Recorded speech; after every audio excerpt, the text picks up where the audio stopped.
بسم اللہ الرحمن الرحیم۔ میرے ساتھ اس وقت ہمارے اسٹوڈیوز میں تشریف فرما ہیں ڈاکٹر سہیل حسن۔ ڈاکٹر صاحب، آغاز کرتے ہیں اوکاڑا سے، محمد احمد صاحب کے اس خط سے۔ آپ لکھتے ہیں کہ نبی علیہ الصلوۃ والسلام کے بہت سے ارشادات ایسے سامنے آتے ہیں جن میں آپ فرماتے ہیں کہ جس نے یہ کام کیا وہ ہم میں سے نہیں ہے، جس نے یہ کام کیا وہ ہم میں سے نہیں ہے، اور زیادہ تر وہ اخلاقیات کے حوالے سے تعلیمات آپ کی ملتی ہیں، معاملات کے حوالے سے ملتی ہیں۔ تو کیا آپ علیہ الصلوۃ والسلام کے یہ کہنے سے مراد کہ وہ ہم میں سے نہیں ہے، وہ امت مسلمہ سے فرد خارج ہو جاتا ہے ہمہ وقت، یا یہ کہ جب وہ توبہ کر لیتا ہے یا اس کام سے باز آ جاتا ہے تو امت مسلمہ کا حصہ رہتا ہے؟ اور کچھ ایسے کام بھی کیا شریعت نے بتائے ہیں کہ جن کے کرنے سے ایک مسلمان دائرہ اسلام سے بالکل ہی خارج ہو جاتا ہے؟ رہنمائی فرمائیے۔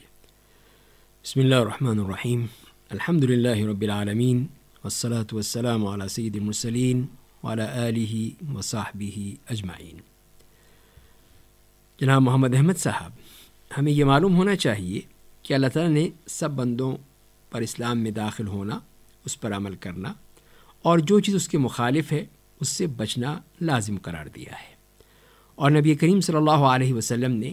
اسی چیز کی طرف دعوت دی ہے، اور یہی آپ کا فریضہ نبوت تھا جو آپ نے انجام دیا۔ اللہ تعالیٰ نے یہ بھی بتایا کہ جو نبی کریم صلی اللہ علیہ وسلم کی اتباع کرے گا وہی ہدایت یافتہ ہوگا، اور جو اس سے اعراض کرے گا، اجتناب کرے گا، وہ گمراہ ہوگا۔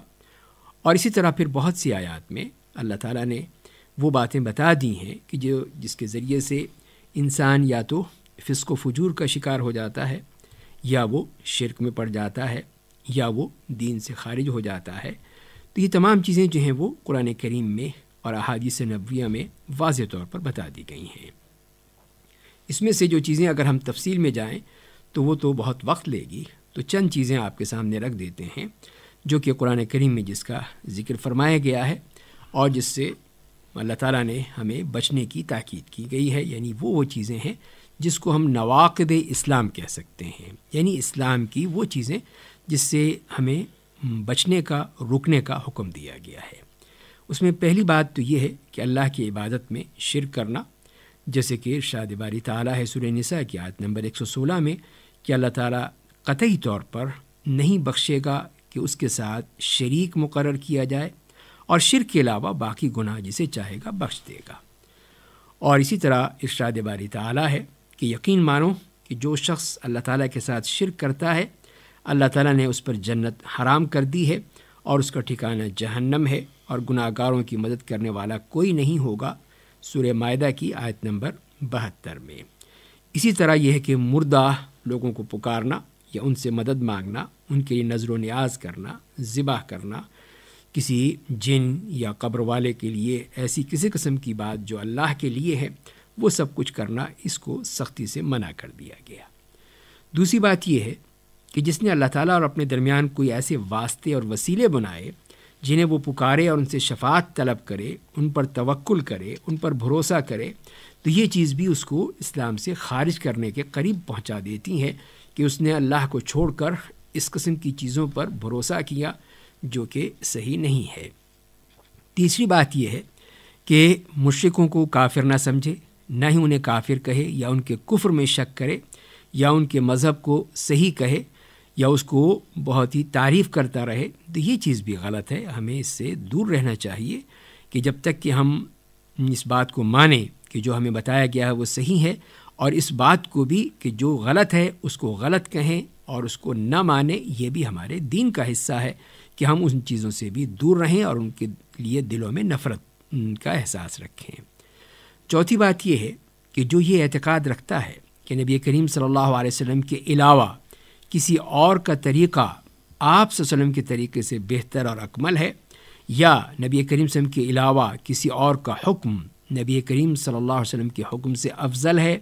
تو یہ چیز بھی اس کو اسلام سے خارج کر دیتی ہے، اس لیے کہ اس نے ایک ایسی بات کہی ہے جو کہ دین سے بہت دور لے جاتی ہیں۔ اور پانچویں بات یہ ہے کہ نبی کریم صلی اللہ علیہ وسلم جو لائے ہیں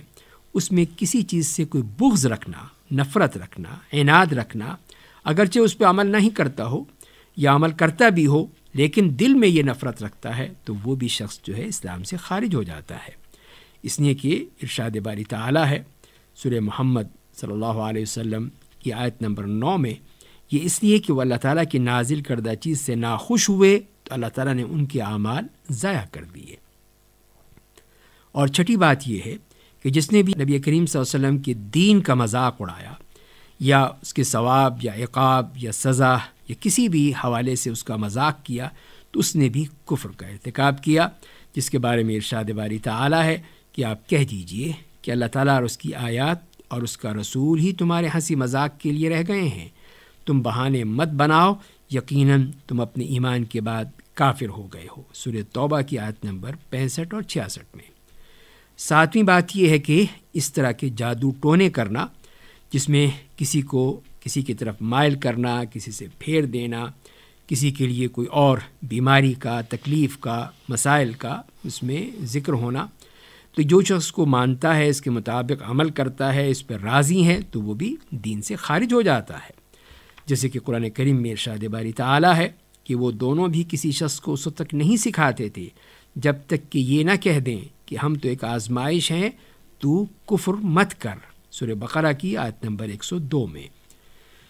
اور آٹھویں بات یہ ہے کہ مسلمانوں کے خلاف مشرکوں کی مدد کرنا، تعاون کرنا، جو کہ ہمارے دشمن بھی ہیں، تو وہ کسی طور پہ بھی ایک مسلمان کے لیے جائز نہیں ہے، جس کے بارے میں قرآن کریم میں ارشاد باری تعالیٰ ہے سورہ مائدہ کی آیت نمبر 51 میں کہ تم میں سے جو بھی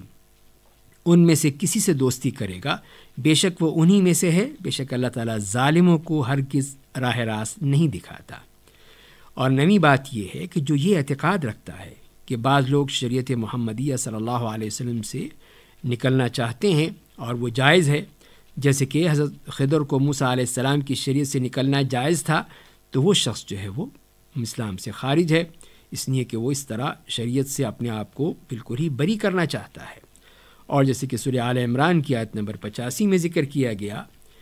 کہ جو شخص اسلام کے علاوہ کوئی اور دین تلاش کرے گا، اس کا وہ دین قبول نہیں کیا جائے گا اور وہ آخرت میں نقصان اٹھانے والوں میں سے ہوگا۔ اور 10ویں بات یہ ہے کہ اللہ تعالیٰ کے دین سے اعراض برتنا، نہ تو اس کا علم حاصل کرنا، نہ ہی اس پر عمل کرنا، تو یہ بھی ایک بہت ہی خطرناک علامت ہے کہ ہم اپنے دین سے بالکل ہی بے بہرا ہو جائیں، جس کے بارے میں قرآن کریم میں ارشاد باری تعالیٰ ہے کہ اس سے بڑھ کر ظالم کون ہوگا جسے اللہ تعالیٰ کی آیتوں کا واعظ کیا گیا پھر بھی اس نے ان سے منہ پھیر لیا۔ تو یقین مانو کہ ہم بھی مجرموں سے انتقام لینے والے ہیں۔ تو یہ سورہ سجدہ کی آیت نمبر 22 میں اس بات کو بتا دیا گیا۔ تو یہ ہیں وہ نواقض اور یہ وہ چیزیں ہیں کہ جس کے ذریعے سے ہمیں یہ معلوم ہو جانا چاہیے کہ اس میں اگر کوئی مسلمان پڑ جاتا ہے یا اس کا ارتکاب کرتا ہے تو اللہ تعالیٰ کے غصے کو بھی طلب کرتا ہے، غصے سے بھی میں ملوث ہو سکتا ہے، اور اس کے ساتھ ساتھ آخرت میں بھی دردناک عذاب بھی اس کو آ سکتا ہے۔ لہذا ہمیں اس بات کا خیال رکھنا چاہیے کہ اس قسم کی کوئی بات بھی ہمارے ذہن میں بھی نہیں آنی چاہیے، عمل تو بہت دور کی بات ہے۔ اللہ تعالیٰ ہمیں اپنی حفاظت میں رکھے، آمین۔